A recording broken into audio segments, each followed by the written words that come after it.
Sa mundong ito ay natural na lamang sa tao ang mabighani sa maraming bagay. Hindi lamang sa kapwa, maaaring sa lugar, pagkain, o mga bagay na parati sa atin ay may halaga. May mga pagkakataon pa nga na nagagawa nating ipagpalit ang dignidad at pagkakaibigan alang-alang sa ating makamundong pagnanasa. Hindi dito naiiba ang karanasan ng isa sa ating mga kalakbay. Karanasan nito ni Guillier sa isang natatanging sitio sa bayan ng Camarines Norte, taong 1972. Magandang araw sa inyo, Ginoong Kalakbay. Nais ko pong magpasalamat.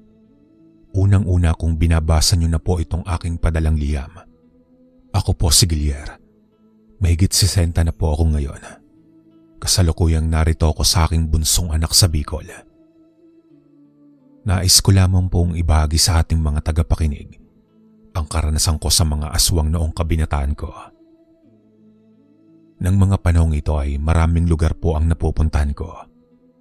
Hindi dahil sa mayaman ako, kundi dahil kung saan may mapagkakakitaan ay sumasama ako. Nariyang napasama ako sa mga mangingisda na halos linggo kong pumalaot. Natuto akong mangisda sa edad na 13, Kalakbay. Namulat ako sa karukaan.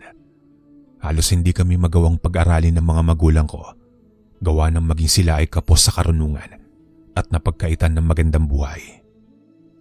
Kung kaya't bata pa lamang ako, ay nagawa ko ng mawalay sa kanilang piling upang hanapin ang sarili kong kapalaran.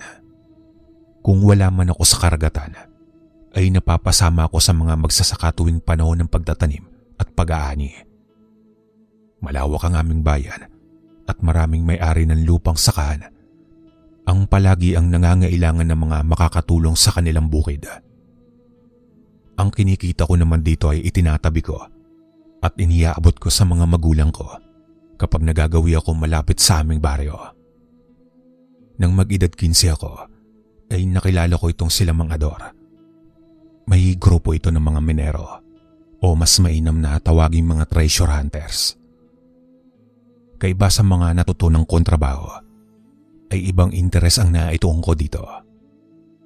Alam kong sakaling makasumpong ang mga ito ng kahit isang totoong natatagong yaman, ay sigurado ang paggaan ng kanilang buhay. Kalakbay, mas marami pa kasi ang mga naiwanang yaman ng mga Hapon noong araw.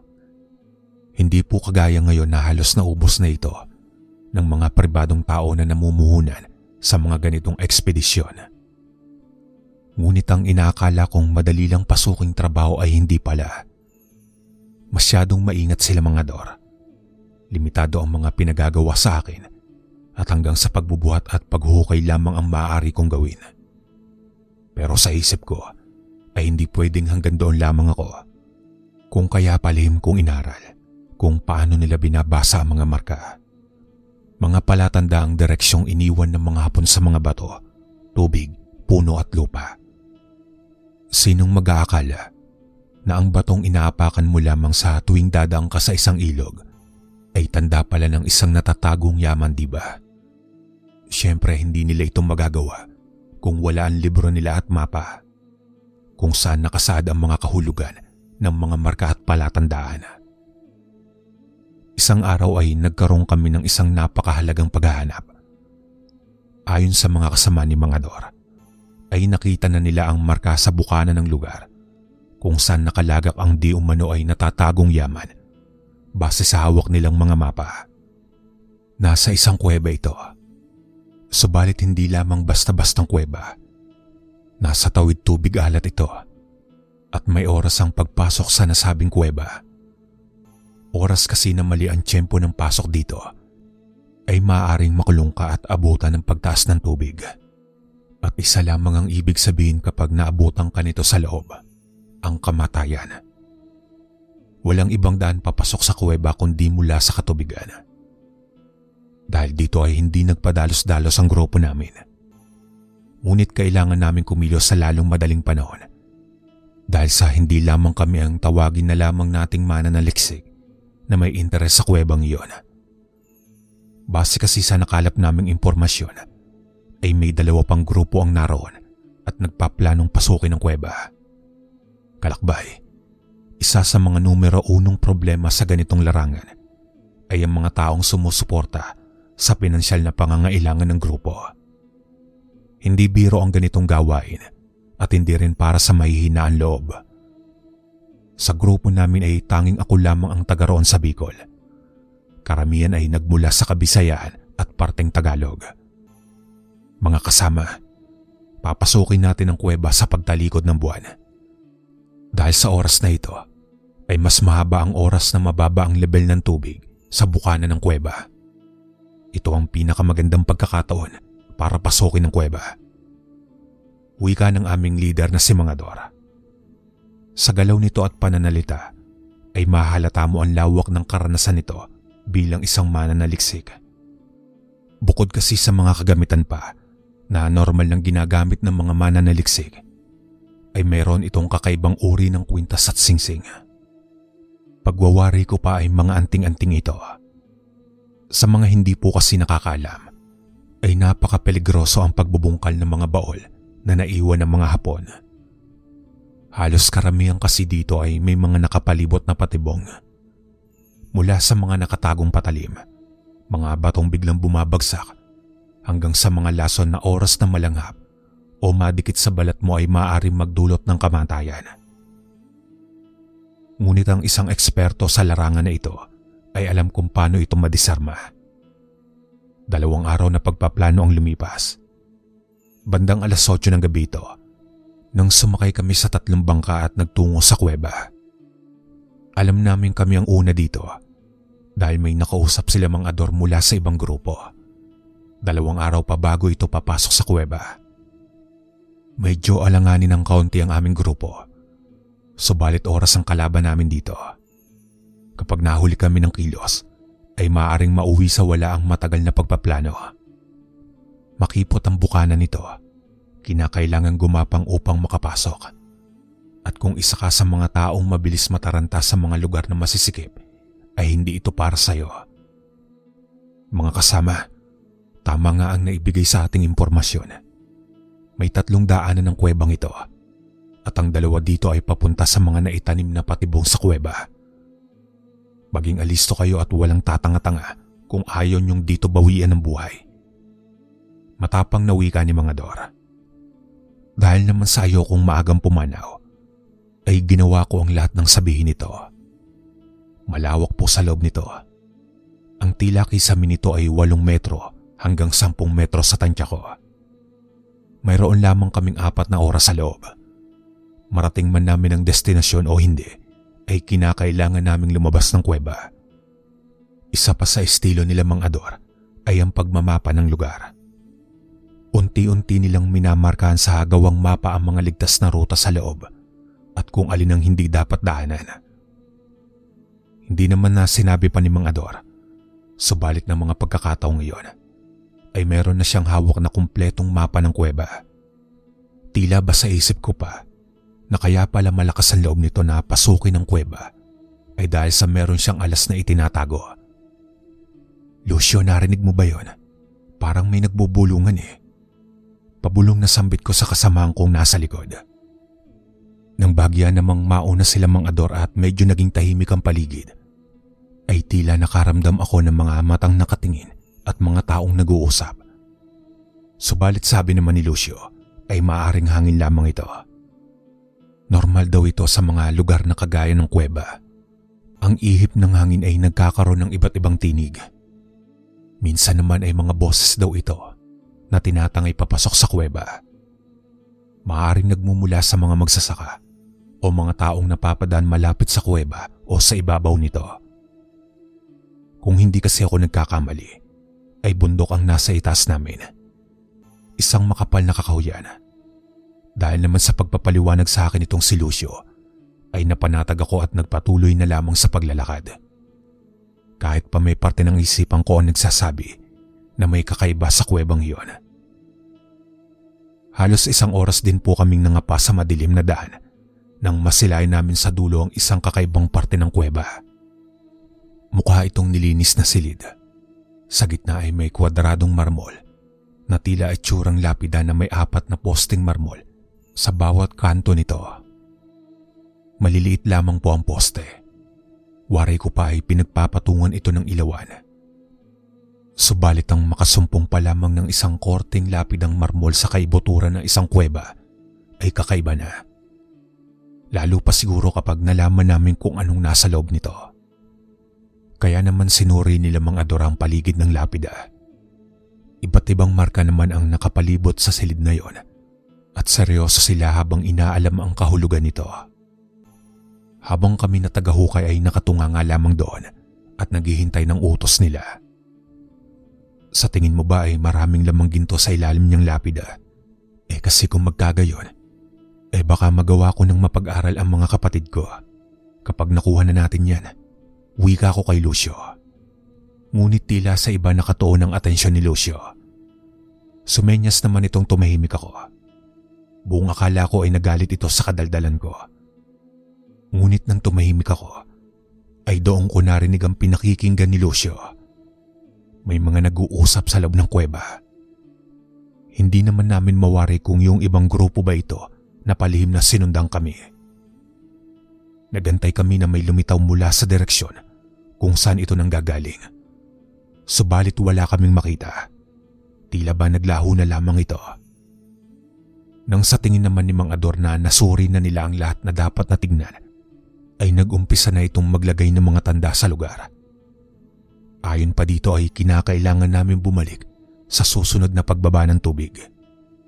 Ayon pa sa Ginoo, ay oras na magalaw ang hugis lapida sa dulo ng kuweba ay papasok doon ng tubig at permanenteng ilulubog nito ang lugar kung kaya't kailangan ng mabilis na pagkilos.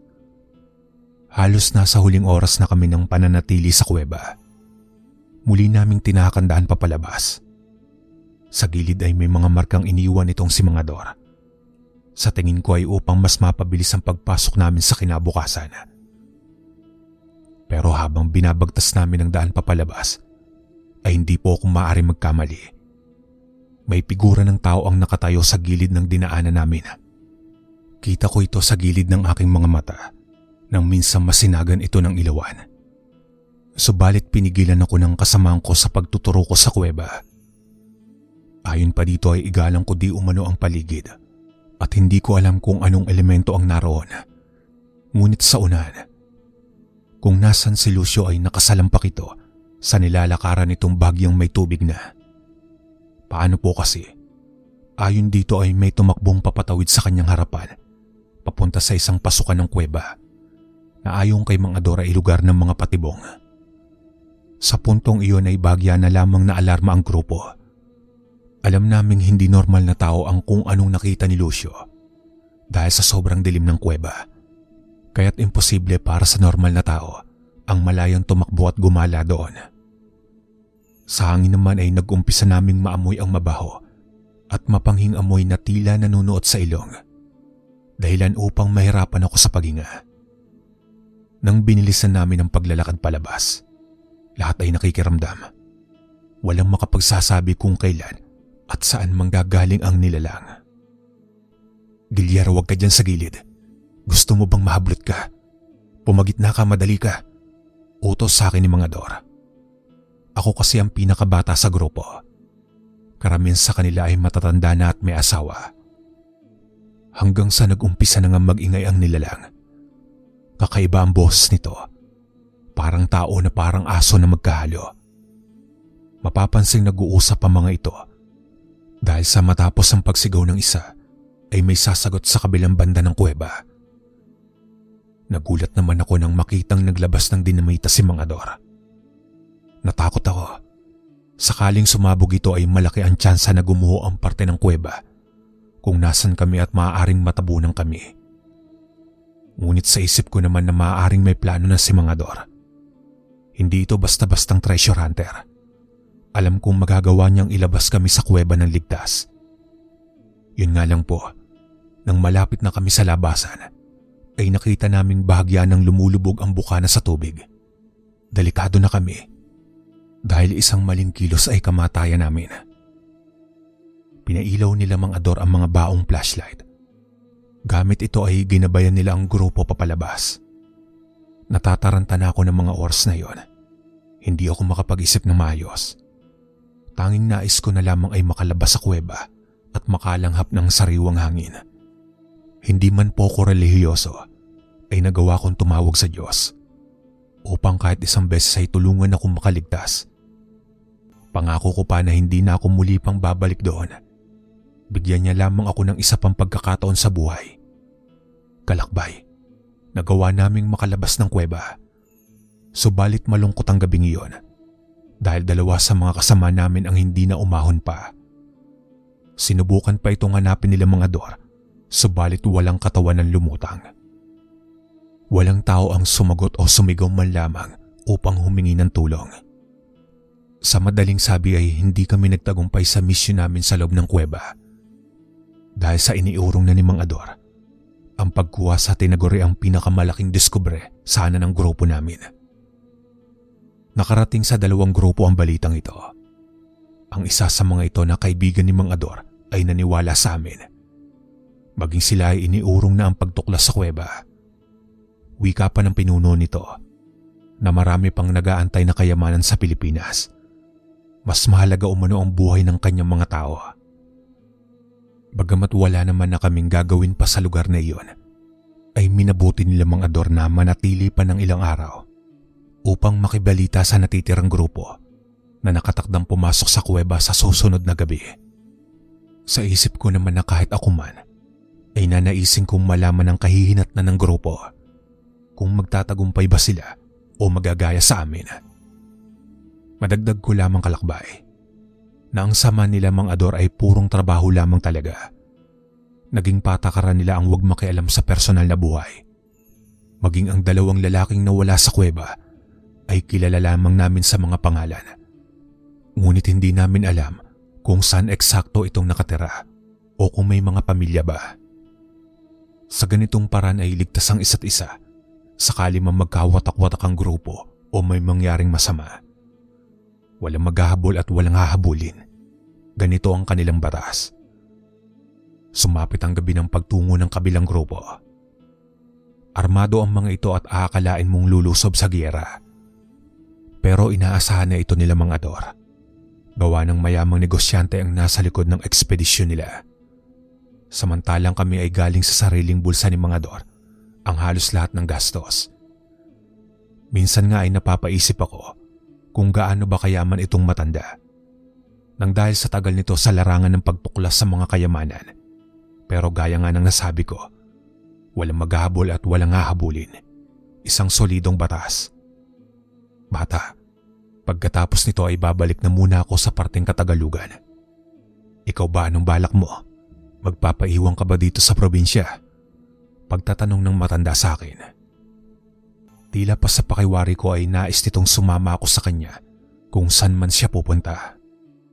Subalit sa pagkakataong iyon ay sinabi ko na hindi pa ako handa sa mas malaking pagtuklas.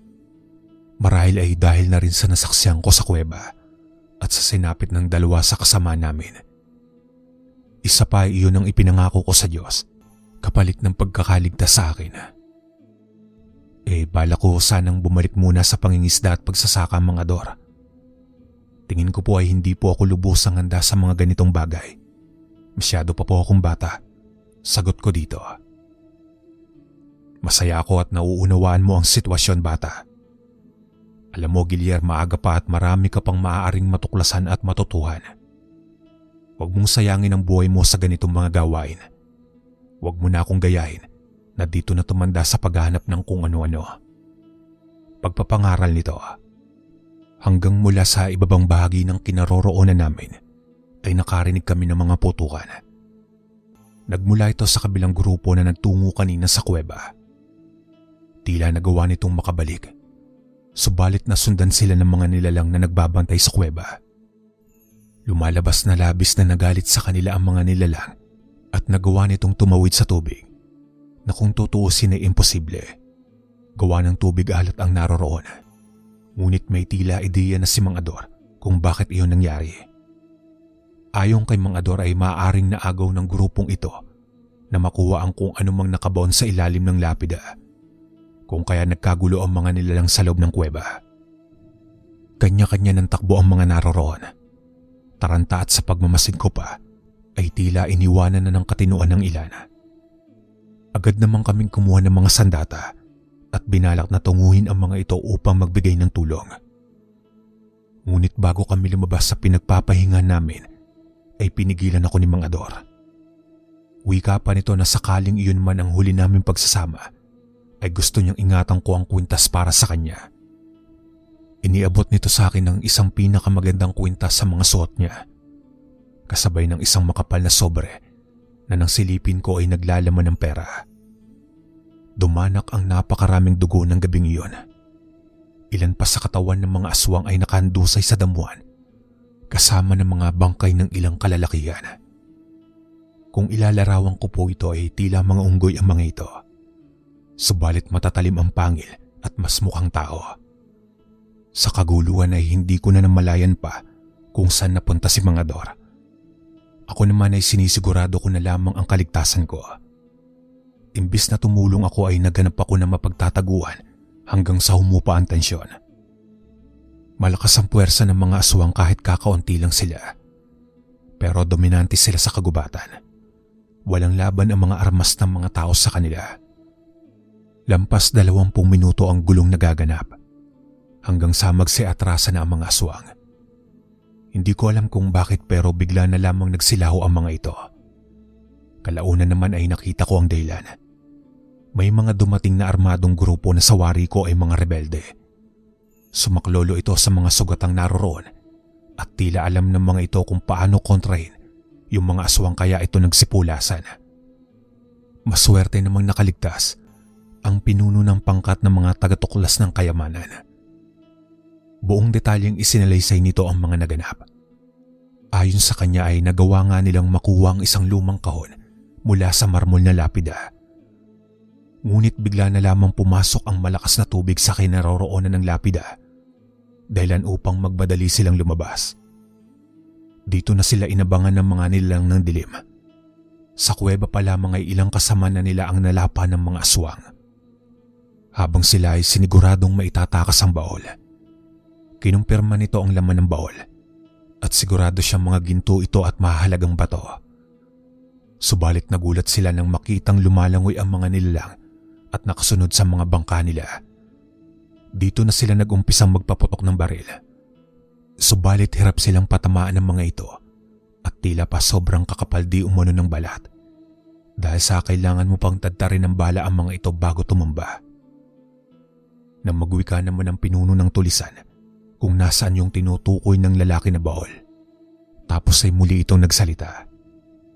Dahil sa kaguluhan kanina at sa pagnanais kong mailigtas ang buhay ko, ay hindi ko na namalayang kung sino ang dumampot ng baol mula sa bangka namin. Sambit nito, ayon pa sa lalaki ay nasa 10 kilo hanggang sa 20 kilo ang bigat ng baol. Bagay na hindi mahirap na itakas kung 2 tao ang magbubuhat. Dito ay biglang pumasok sa isipan ko si Mang Ador at ang mga sinabi niya sa akin kanina. Tila sinamantalan ni Ginoong Ador ang kaguluhan upang makuha ang baol ng mga ginto at alas mula sa grupo ng Don. Tunay ngang tuso ito si Mang Ador. Ngunit ito ang kanyang hanap buhay, ang tumuklas at manguha ng mga kayamanan sa kahit kanino pa mang may hawak nito. Sumabay na akong pababa ng bundok sa mga nakaligtas sa gulo. At habang naglalakad ay naalala kong muli yung pera at kinakabang kinapa ito sa may bandang tiyan ko. Saktong naroon pa din ito. At nang sipatin ko naman ang kwintas na ibinigay sa akin ni Mang Ador, ay doon ko na napansin. Opo, kalakbay. Sigurado ako nagawa sa ginto ang palawit ng kwintas at isang mamahaling asul na bato ang nasa gitna nito. Sa nalaman ay agad ko itong itinago. Alam kong oras na malaman ito ng iba ay maaari nila itong pagkainteresan at baka maging dahilan pa ng aking kamatayan. Kung akala nyo po ay tapos na ang kwento ko sa parting ito, ay nagkakamali po kayo. Ilang buwan matapos ang insidenteng iyon, ay nagpasya akong kumuha ng maliit na mauuwian. Kumuha lamang ako ng maliit na bahagi sa ibinigay ni Mang Ador sa akin. Ang kabuuan ay ibinigay ko sa aking mga magulang upang mapag-aral ang mga kapatid ko at maipaayos kahit papano ang mga bubong ng aming dampa. Isang umaga po noon ay nagulat na lamang ako nang makita ko sa labas ng tinitirang kong bahay itong si Lucio.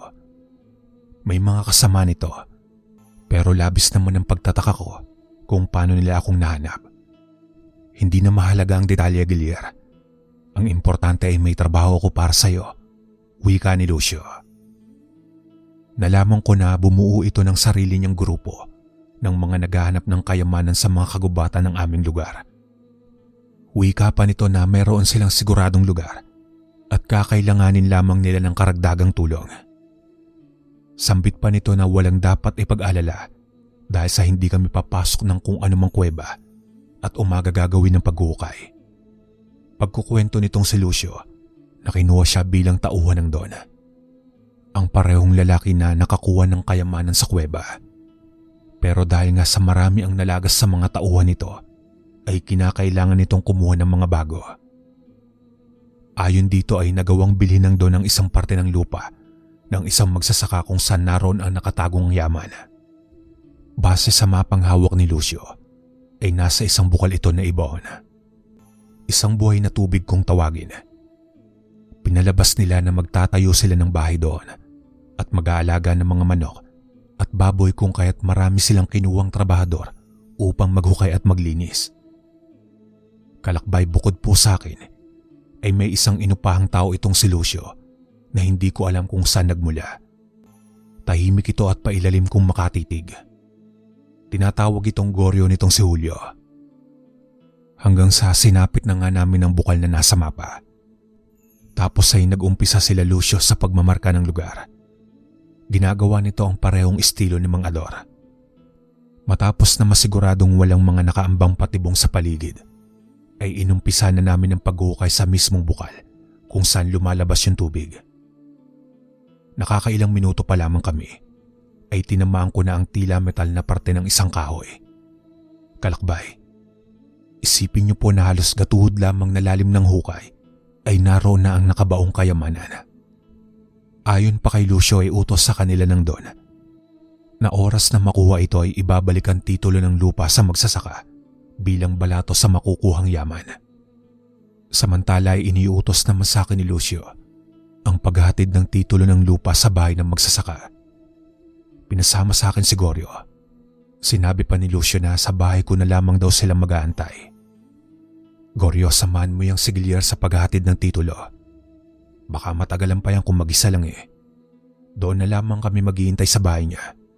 Total eh, matalik kami magkaibigan. At matagal ko na ding hindi ito nakakasama. Mainam pa mag-inom tayo mamaya sa inyo, Gilier. Pagwiwika nitong si Lucio. Kung kaya nagmadali na kami ni Goryo na magtungo sa bahay kung nasa na magsasaka. Pero ganun na lamang po ang pagtataka ng magsasaka kung bakit namin isinosooli ang titulo. Ang bili ni Lucio ay wala akong sasabihin kundi nagbago na ng isipan doon at hindi na din ito kukunin ang perang ibinayad sa magsasaka. Sobrang natuwa ang matanda sa narinig at halos magtatalon pa habang nagpapasalamat sa amin. Balak pa sana kaming alokin na makakain, subalit tumanggi na kami. Nag-aantay sila Lucio sa bahay ko at wari ko pa na mas masarap ang makakain namin. Sa wakas, nagtagumpay din kami sa paghahanap ng kayamanan. Habang naglalakad ay iniisip ko na ang gagawin ko sa ibibigay sa akin nila Lucio. Bagamat may ipon na din naman ako at hindi nakapos sa buhay, ay mainam pa din na may karagdagang salapi, diba? Si Goryo naman ay noon ko lamang nakitang sumaya ang muka. Tila sabik din sa makukuhang bahagi sa nahukay na kayamanan. Ngunit nang sapitin namin ng bahay ay wala doon si Lucio. Walang sasakyan ang nakaparada sa tapat ng bahay. Wala ang mga kasama naming naghukay ng kayamanan at higit sa lahat ay wala ang baol. Tahimik ang kabayan. Ipinagtanong ko pa kung nakita ng mga kapitbahay ko yung lalaking may dalang sasakyan. Subalit sabi lamang nito ay may isang lalaki lamang ang nagtungo doon upang kunin yung sasakyan at mabilis ding umalis. Naloko na 11 tayo, Goryo. Trinidor tayo ni Lucio. Wika ako sa kasama ko. Ngunit nagulat ako nang sa akin magalit ang lalaki. Sinisisi ako nito at sinabing kasabwat ako ni Lucio sa panloloko sa kanya. Pilit naman ako nagpapaliwanag at ipinapaintindi sa kanya na maging ako ay naging biktima. Subalit sarado ang utak nito. Labis ang galit ni Goryo at nagawa pa nitong masira ang bintana ng bahay sa isang suntok lamang. Ikinalma ko naman ang sarili ko. Alam kong tama lamang ang reaksyon ni Goryo sa sitwasyon kasi pera na naging bato pa. Hindi na ako pinakinggan pa nito at mabilis na umalis habang nagwiwika na magbabayad di umano ang lahat ng nanloko sa kanya. Maging ako ay nadismaya sa ginawa ni Lucio. Ginamit lamang kami ngunit ni isang kusing ay walang ibinigay. Hindi ko din alam kung saan ito hahanapin, kung kaya't napabuntong hininga na lamang ako. Nang sumapit naman ang gabi ay nag-inom na lamang ako mag-isa sa bahay. Hindi pa din ako mapalagay sa nangyari sa akin. Abot kamay ko na kanina yung mga makinang na alahas at mga iba't ibang uri ng mamahaling bagay. Nang bigla na lamang kalakbay na may bumagsak sa bubungan. Pinakiramdaman ko muna ito. Maya-maya ay marahan itong naglakad na tila ng aasar. Dagliang kong kinuha ang itak at baril na nasa tokador at inilabas ko ito. Bala ko sanang takutin ang baril at nang matigil na. Ngunit paglabas ay natulala ko. Nakadungaw ang malaking mukha ng isang aswang sa akin. Nakakatakot at hindi ko alam kung anong uri ba ito ng aswang na napakalaki ng bunganga. Nakangisi ito sa akin sabay hagis ng isang putol na binti ng tao. Nang muli kong paglingon ay wala na ito sa bubong. Agad ko namang dinampot yung putol na bahagi ng katawan at inilibing ito. Natatakot ako na baka ako ang mapagbintangang pumatay sa kung sino man ang may-ari ng binti na yon. Kinaumagahan ay napabalita ang pagkamatay ng isang tao. Nakilala ko ito. Isa ito sa mga kasama ni Lucio. Kung gayon ay naroon pa sa probinsya si Lucio at malamang na tiyempo lamang gawa ng mahigpit noon ang mga checkpoint sa mga kalsada. Marahil ay nag-aalala ito na masakotay ang dala nilang kayamanan. Warak naman ang dibdib ng dayo, dilat ang mata at nawawala ang isang parte ng katawan. Sigurado akong sa taong ito, yung binti na ibinato sa akin ng aswang. Ngunit ano bang ibig niyang sabihin doon? Bakit niya inihagis sa akin? Dagdag ko na lamang pala kalakbay na noong mga pagkakataong iyon ay hindi ko suot yung kwintas na mula kay mga Dor. Minabuti ko na isilid ito sa isang ligtas na taguan dahil sa alam kong mataas ang halaga nito sa merkado. Hanggang sa 2 gabi ang muling nagdaan. Dito habang kumakain ako mag-isa ay may kumatok. Marahan ko itong sinilip sa pinto, ngunit sadyang matangkad ito kung kaya't hindi ko makita ang mukha. Binuksan ko ang pinto at nagulat na lamang sa nakita. Hawak nito ang ulo ni Lucio. Tumutulo pa ang dugo nito, ngunit kaiba sa nagdaang gabi ay ipinakita lamang ito sa akin nang nilalang at biglang umalis. Nabuo sa isipan ko ang ideya na maaaring si Goryo ang aswang na ito at tinutuon nito ang kanyang banta na pagbabayarin ang lahat ng nanloko sa kanya. Nagpapasalamat na lamang ako na hindi niya ako itinuring na kaaway. Alam kong kung nagkataon ay wala akong laban dito. Napakalaki nito at nakakatakot. Wala na din akong nabalitaan tungkol sa kayamanang itinakbo ni Lucio. Marahil ay nakuha ito ni Goryo o marahil ay nagawa itong itago ni Lucio sa kung saan. Naghihintay lamang na mahanap. Matapos naman ang pagpapakita sa akin ng aswang na hatangan ng ulo ni Lucio, ay hindi naman na ito nasundan pa. Ako naman ay tuluyan ng nagbagong buhay at lumayo na sa mga paghahanap ng kayamanan. Natagpuan ko ang sarili kong yaman sa piling ng aking asawang si Esther. Sa ngayon po ay masaya na akong pinagmamasdan ng aking mga anak habang pinamamahala ng maliit na negosyo na naipundar ko noong kalakasan ko pa.